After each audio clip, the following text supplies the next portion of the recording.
کوئی بھی اور خبر ڈسکس کرنے سے پہلے میں آپ کے ساتھ ایک داستان شیئر کرنا چاہتا ہوں۔ ناظرین، ایک مسلمان بادشاہ پوری عمر جنگ و جدل میں مصروف رہا، پوری زندگی اس کی جنگ و جدل میں گزری۔ عمر کے آخری حصے میں اسے خیال آیا کہ کیوں نہ حج کعبہ کر لیا جائے، کیونکہ پوری زندگی تو اسی دنیا کے کاموں میں گزر گئی۔ اس نے اپنے خلفاء اور وزیروں سے مشورے شروع کر دیے کہ مجھے کس ٹائم پہ حج پہ جانا چاہیے۔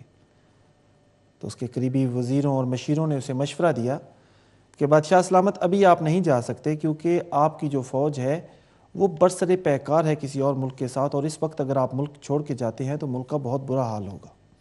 بادشاہ سلامت پریشان ہو گئے، کیونکہ ان کی خواہش تھی کہ عمر کے اس آخری حصے میں حج ضرور کر لیا جائے۔ پھر انہوں نے اپنے ایک بہت ہی بزرگ مشیر سے مشورہ کیا کہ آپ کوئی ہمیں مشورہ عنایت کیجیے۔ انہوں نے کہا بادشاہ سلامت اگر آپ حج کرنا ہی چاہتے ہیں تو کیوں نہ ایک بزرگ ہیں ہمارے ملک میں جنہوں نے 30 حج کر رکھے ہیں، اور ان سے ایک حج کا ثواب خرید لیتے ہیں۔ بادشاہ سلامت اپنے وزیروں اور خلفاء کی ایک فوج لے کے اس بزرگ کے گھر پہنچ گئے۔ بزرگ سے اپنا مدعا بیان کیا تو بزرگ ہنسنے لگے۔ انہوں نے کہا کہ ہاں، ایک حج کا ثواب لینے آئے ہو، لیکن اس کی قیمت بہت دینا پڑے گی۔ بادشاہ نے کہا کہ میں دنیا کی ہر قیمت ادا کرنے کے لیے تیار ہوں، آپ مجھے اس ایک حج کی قیمت جو ثواب ہے وہ عطا کر دیجئے۔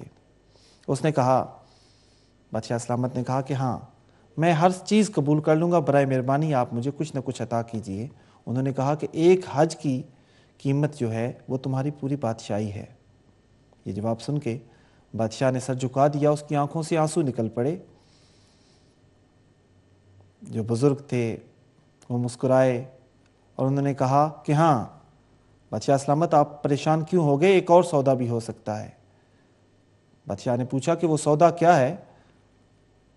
تو اس بزرگ نے کہا کہ آپ یاد کیجئے آپ نے زندگی میں کسی مظلوم کے ساتھ انصاف کیا ہو تو وہ اس انصاف کی ہوئی ایک گھڑی کا ثواب مجھے دے دیجئے، اور اس گھڑی کے عوض میں آپ کو 30 حج کا ثواب دے دوں گا۔ ناظرین، جس ملک میں انصاف نہ ہو، جس ملک میں بے انصافی ہو، جس ملک میں مظلوم انصاف کے لیے در بدر پھرتا رہے، اس ملک کے وہی حالات ہوتے ہیں جو آج میرے اور آپ کے عزیز وطن پاکستان کے ہیں۔ پاکستان کے بارے میں ہم بہت سی خبریں ڈسکس کرنی ہیں، لیکن یورپ میں رہنے والے پاکستانیوں کے لیے ایک خوشخبری پروگرام کے آغاز میں اس لیے آپ کے ساتھ شیئر کرنا چاہتا ہوں کہ آج ہی میں ایک خبر پڑھ رہا تھا کہ جس میں بتایا گیا کہ یورپین نیشنل رکھنے والے وہ لوگ جن کے انڈیپینڈنٹ جو پاکستان میں برطانیہ میں تھے، اگر وہ ان کا پاکستانی پاسپورٹ ایکسپائر ہو جاتا تھا تو وہ پھر اس کو رینیو نہیں کرا سکتے تھے انگلینڈ میں رہ کے۔ لیکن ہماری کمیونٹی کے ایک سولیسٹر عابد چوہان صاحب نے بڑی کوششوں کے بعد اس مسئلے کو حل کر لیا ہے، اور اب یورپ کے جتنے بھی رہنے والے ہیں برطانیہ میں، وہ اپنے EU نیشنل ہیں، وہ اپنے پاکستانی پاسپورٹ ہیں، وہ یہاں پہ بھی رینیو کرا سکتے ہیں۔ ہم کال پہ بھی لیں گے عابد چوہان صاحب کو اور ان سے بھی ڈسکس کریں گے کہ یہ معاملہ کس طرح ہے۔ لیکن اس سے پہلے آج پاکستان کی داخلہ جو ہے وہ قومی سلامتی پالیسی ہے، اس کا بھی اعلان کر دیا گیا ہے۔ بہت بڑی ایک، میں سمجھتا ہوں پاکستان کی تاریخ میں ایسا کبھی نہیں ہوا کہ کم از کم ایک پالیسی تو ہے وہ جو ہمارے سامنے آ گئی ہے۔ اس پالیسی کے خد و خال کیا ہے وہ ہم آپ کے ساتھ ضرور ڈسکس کریں گے، لیکن ہمارے پروگرام میں ہمارے سب سے پہلے کالر ہیں جناب عبدالقیوم صاحب۔ قیوم صاحب، آپ کو پروگرام میں خوش آمدید کہتا ہوں۔ جی وعلیکم السلام پیرزادہ صاحب، میں تو آپ کو مبارکباد اس لیے دینا چاہتا ہوں کہ آپ نے یقین کریں یہ 3 دن کے اندر آپ نے اس پروگرام میں ایک ایسی جان ڈال دی ہے کہ میں بیان نہیں کر سکتا۔ بہت شکریہ آپ کا، میرے بہت خیال میں شکریہ۔ تو اللہ تعالیٰ نے آپ کو ایسی کوئی قوت دی ہوئی ہے، آپ کے اندر وہ قابلیت دی ہوئی ہے کہ یہ 2 الفاظوں میں اس کا وہ جواب نہیں ملے گا۔ بہت نمبر شکریہ۔ 2 دیکھیں پیرزادہ صاحب، انصاف سلطنت دیتی ہے۔ سلطنت کے ہوا یہ ہے پاکستان میں کہ ہم لوگ جو تھے، پاکستانیوں کو موقع ہی نہیں ملا کہ وہ خود دیانتداری سے اپنی مرضی سے کوئی لیڈر الیکٹ کرتے۔ یہاں پہ بڑے بڑے چودھریوں، راجوں، شیخوں، زرداریوں نے دولت کے بل پہ دولت جو ہے خرچ کر کے سیٹیں لی، اور کوئی پریزیڈنٹ بن گیا، کوئی وزیر اعظم بن گیا، کوئی منسٹر بن گیا، کوئی گورنر بن گیا. تو وہ کیا ہوا کہ وہ ایک ٹولے کا ایک گروپ آف آپ کہہ لیں کہ کرپٹ پیپل آپ کے اوپر حاوی ہو گئے. تو وہ غریبوں کو کدھر انصاف دیں گے؟ آپ کے سامنے اس پاکستان میں معصوم بچیوں کے ساتھ کیا ہوا، اس پاکستان میں کیا کیا نہیں ہم نے دیکھا اور سنا، جبکہ دنیا میں ایسا نہیں ہوتا. اسلامک ریپبلک آف پاکستان نام تو رکھنے والے رکھ کے چلے گئے جنہوں نے قربانیاں دی تھیں. پاکستان بن گیا. محمد علی جناح صاحب بیماری میں بھی رات دن کام کرتے رہے، ان کو پتا تھا میں نہیں بچوں گا، لیکن وہ ان کا یہ بیان کہ جن ممالک کی قومیں جاگ رہی ہوتی ہیں ان کے لیڈرز ہوتے ہیں، پاکستان کے لوگ سوئے ہوئے، لہذا مجھے جاگنا پڑے گا. وہ تو بنا کے آپ کو ایک ملک دے گے، قیامت تک انشاءاللہ آباد رہے گا، لیکن ہمیں اس کے اثرات جو تھے وہ قوم کو 65 سال میں نہیں ملے، آج بھی نہیں مل رہے. یہ جتنے لوگ آپ کے بیٹھے ہیں آپ دیکھیں سب کروڑ پتی ہیں. یہ کوئی غریب آدمی کا بچہ پڑھا لکھا ہوا وہاں کے دیانتداری کے ساتھ ملک کی خدمت کے لیے وہاں نہیں بیٹھا ہوا، اس کو جانے نہیں دیتے. ٹھیک ہے نا؟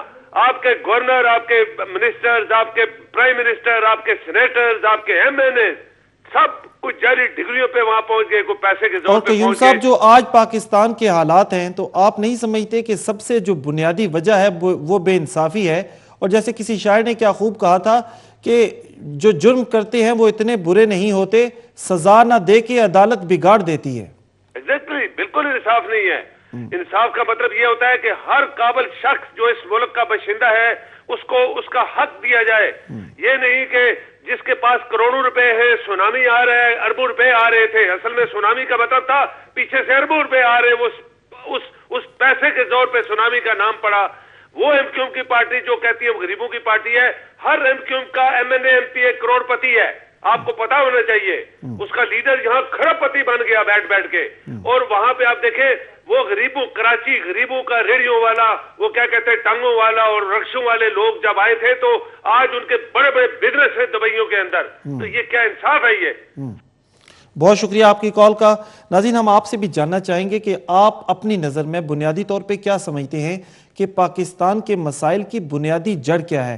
یہ ہم آپ کی رائے بھی لینا چاہیں گے، اور آپ ہمارا سکرین پہ ہمارا نمبر آ رہا ہے، آپ ہمیں اس پہ کال کریں اور اپنی رائے بتائیں تاکہ ہم کسی نتیجے پہ پہنچ سکیں. اور ہو سکتا ہے کہ ہماری آواز ایوان بالا تک پہنچے. یا زبان خلق ہمیشہ سے ہی کہتے ہیں کہ زبان خلق نکارہ خدا ہوتی ہے.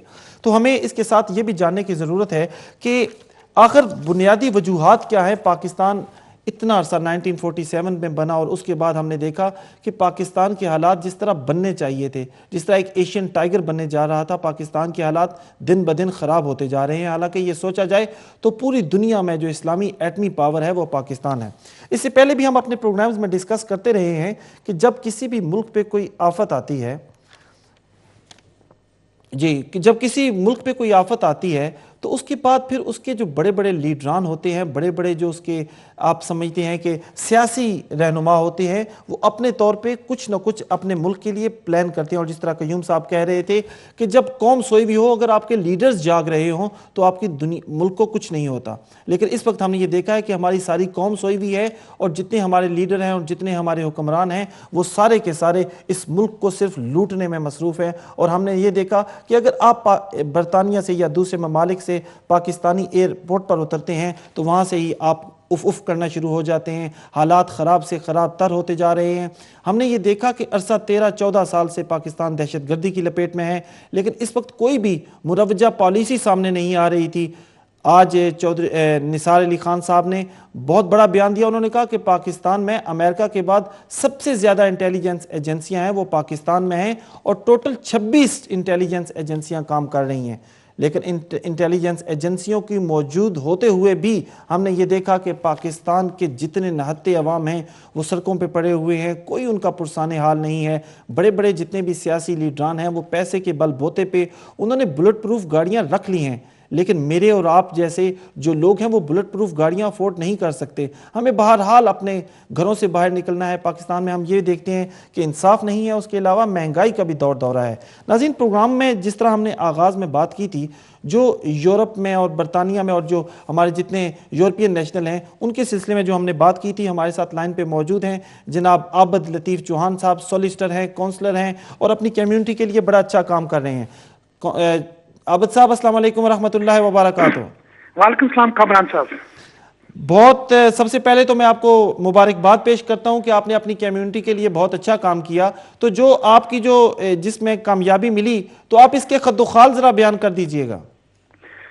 کامران صاحب مسئلہ یہ تھا کہ جو لوگ یورپین ہیں ان کے اگر ڈیپینڈنٹ اگر اس ملک میں ہیں ان کے لیے جب وہ پاسپورٹ ان کے ایکسپائر ہو جاتے تھے تو وہ اپلائی کرتے تھے تو یہ کونسلیٹ آفس والے نارملی ان کو پاسپورٹ ایشو نہیں کرتے تھے. اسی طرح کا ایک کیس میرے پاس آیا کہ ایک یورپین سٹیزن ہے وہ یو کے میں آ کے رہ رہا ہے, اس نے اپنے ڈیپینڈنٹ کو پاکستان سے بلوایا, اس میں ایک وائف اور 2 بچے تھے. جب انہوں نے ہوم آفس میں ایکسٹینشن کے لیے بھیجا تو ہوم آفس نے کچھ اعتراضات لگا کے واپس کر دیا کہ آپ کے پیپر کمپلیٹ نہیں ہیں.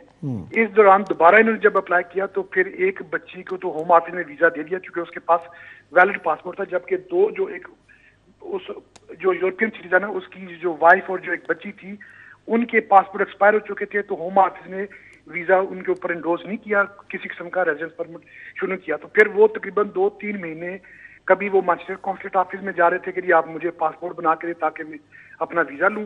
تو مانچسٹر والوں نے کہا کہ جی ہمارے پاس تو ریڈیبل پاسپورٹ نہیں بنتے, آپ بریڈ فورڈ جائے. تو وہ بریڈ فورڈ مانچسٹر سے 3-4 دفعہ گئے تو انہوں نے ایشو نہیں کیا اور اینڈ پہ ان سے بلنڈر یہ ہو گیا, بریڈ فورڈ کانسلیٹ آفس نے ایک لیٹر ایشو کر دیا کہ ہم آپ کو ویزا پاسپورٹ ایشو نہیں کر رہے کیونکہ آپ کے پاس ویلڈ ریزیڈنس نہیں. تو جب وہ ان لوگوں نے میرے ساتھ کانٹیکٹ کیا تو پھر میں نے ہائی کمشن صاحب سے بات کی, پھر میں نے اپنی ریپرزینٹیشن بنا کے بھیجی. اس کے ساتھ پھر میں نے ہوم آفس کی جو گائیڈ لائن ہے کہ یورپین سٹیزن کے لیے ضروری نہیں ہے کہ ان کے پاس ویلڈ ویزا ہو تو اسی صورت میں وہ اپلائی کر سکتے ہیں. تو پھر میں نے ان کے جب ہائی کمیشن صاحب سے تفصیلاً بات بھی ہوئی, پھر میں نے کورسپونڈنس بھی کی, تو پھر انہوں نے آرڈر کیا کہ آج کے بعد یو کے میں جو بھی یورپین ریزیڈنٹ کے جو ڈیپینڈنٹ ہوں گے ان کے پاس ریگارڈلیس کہ ان کے پاس کوئی اسٹیٹس ہے یا نہیں ہے, ان کو آج کے بعد پاسپورٹ یا تو ان کے پرانے پاسپورٹ ایکسٹینڈ کیے جائیں گے یا نئے پاسپورٹ بنا کے دیے جائیں گے. بہت اچھی بات ہے. اور اس پہ آپ یہ بھی فرما دیجئے گا کہ جو یورپین نیشنل ہیں جو دوسرے ممالک سے آ کے یورپی ممالک سے آ کے برطانیہ میں کام کرتے ہیں, اگر ان کا پاکستانی پاسپورٹ ایکسپائر ہو جاتا ہے تو کیا وہ بھی سہولت سے فائدہ اٹھا سکیں گے؟ نہیں, اس میں ڈفرنٹ ہوگا کیونکہ جو لیٹس سے کہ ایک بندہ جرمنی کا ہے تو جرمنی پاسپورٹ سے لیے اس صورت میں تھا کہ جب اس نے اپنی پاکستانی نیشنلٹی سیز کی تھی تو اس صورت میں وہ پاکستانی کنسیڈر نہیں ہوگا. وہ جب بھی جائے گا تو یو کے سے وہ پاکستان جائے گا تو وہ جرمن پاسپورٹ کے اوپر ویزا لے کے جائے گا. اس سے سب سے جو فائدہ ابھی جو ہوا ہے میں سمجھ رہا ہوں کہ ابھی یو کے میں لیٹس سے کہ اگر 1 لاکھ پاکستانی انلیگل ہیں تو اگر وہ آج کوئی بھی بندہ لیٹس سے ایک یورپین جرمنی سے ایک عورت آتی ہے اس کا نام مس میری, اگر اس سے کے ساتھ کوئی بھی پاکستانی انلیگل بندہ اوورسٹیئر بندہ اگر شادی کرتا ہے تو اس کے لیے یہ ہوگا کہ وہ صبح پاسپورٹ لے اور اسٹیٹ وہ اپلائی کرے اور وہ اپنے 5 سال کا ویزا لے لے. جبکہ یہ ہوتا تھا اس سے پہلے یہ ہوتا تھا کہ کوئی بھی پاکستانی نیشنل جو ہوتا تھا اس کو یہ پاسپورٹ ایشو نہیں کرتے تھے. تو اس سے آگے اور یہ ہے کہ میری ابھی پاکستان فارن آفس سے بھی بات ہو رہی ہے, ہائی کمیشن سے بات ہو رہی ہے کہ یہ تو ابھی آپ نے صرف یورپین ڈیپینڈنٹ کے لیے کیا ہے, جو بھی پاکستانی بندہ یو کے میں رہ رہا ہے وہ اوورسٹیئر ہے انلیگل ہے اس کو پاسپورٹ دیا جائے, کیونکہ یہ گورنمنٹ پاکستان کے سٹیزن ہے ناٹ کے یو کے. اگر یو کے میں رہتے ہوئے وہ انلیگل ہیں تو وہ گورنمنٹ برطانیہ کی پرابلم ہے, پاکستان کی پرابلم نہیں ہے.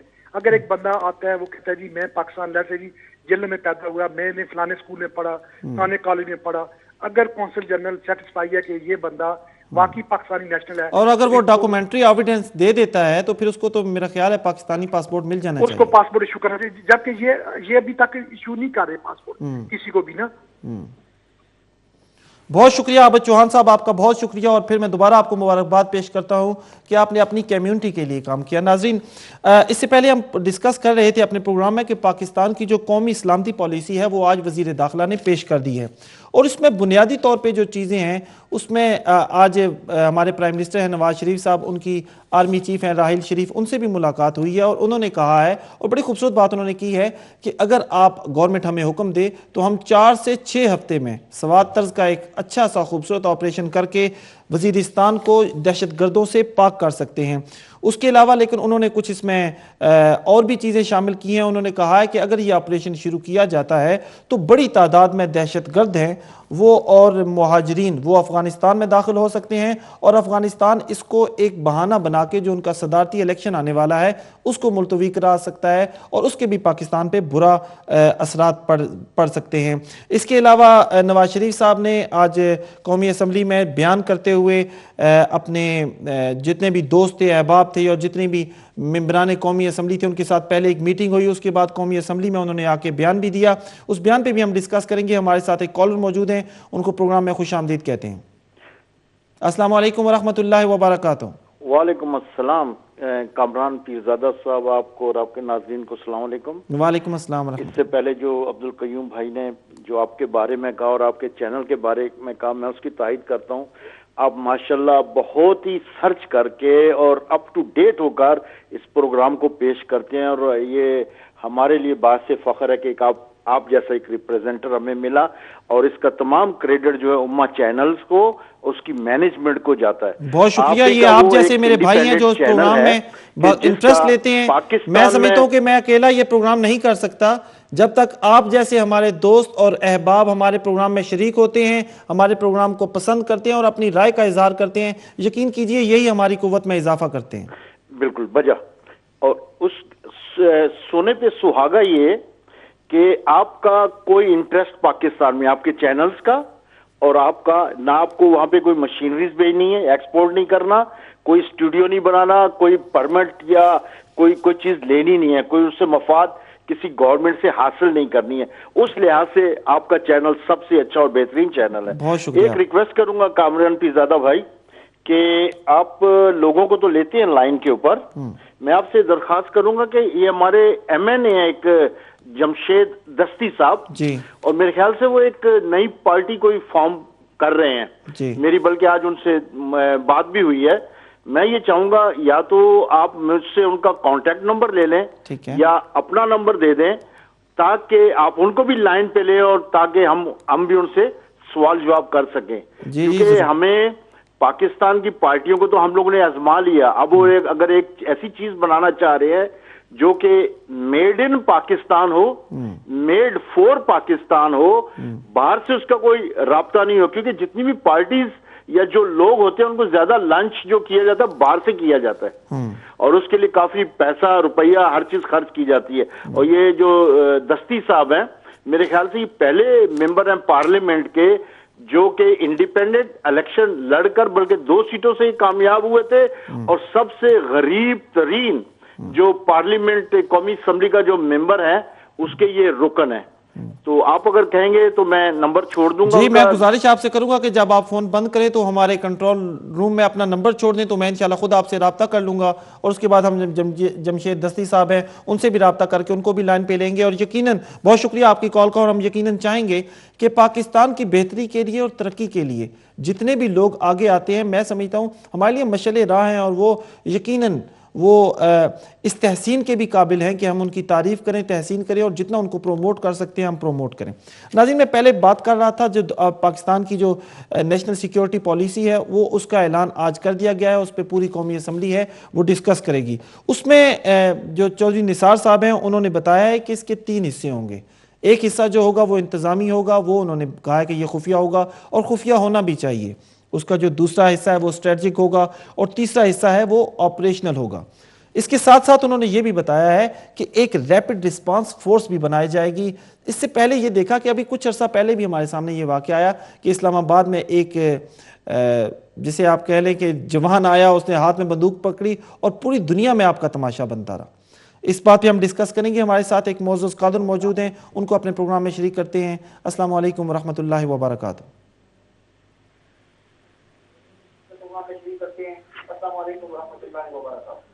وعلیکم السلام ورحمۃ اللہ وبرکاتہ. It was very... جی میرے بھائی, آپ ٹیلی ویژن کی آواز بند کر دیں گے تو پھر مجھے آپ کی اور آپ کو میری آواز بہتر طریقے سے آئے گی. بالکل بند ہے, بالکل بند ہے بھائی میرے. That's nice of you anyway. I appreciate that. I'm ringing you from South Wales. My name is Mohammed Aslam Raza. G G. Most probably you can hear me now anyway, and I can hear you clearly anyway. What I'm saying is these parties, they've been in so long in power, PP and also Muslim League Nawaz. what have they done for a country? There's the one thing. The other thing, all of relevant MP or MNA, who they are, like Hamza Sharif, all that gang, and also the gang from the PP or MQM, what have they given to us? They got no right to be in Pakistan if they want to be. If they're taking their money out of the country, what right they got to rule the innocent people of Pakistani? You know, and we are willing. I'm 60-year-old man now. I got, alhamdulillah, I got plenty of properties in South Wales. I'm not short of a couple of bobs. I was willing to help for nothing. I even take another 10 people with me, those who can go with our own investment, our own money. We can put, you know, we can help the poor people Pakistani if they need us. But we don't want to corrupt people like they are.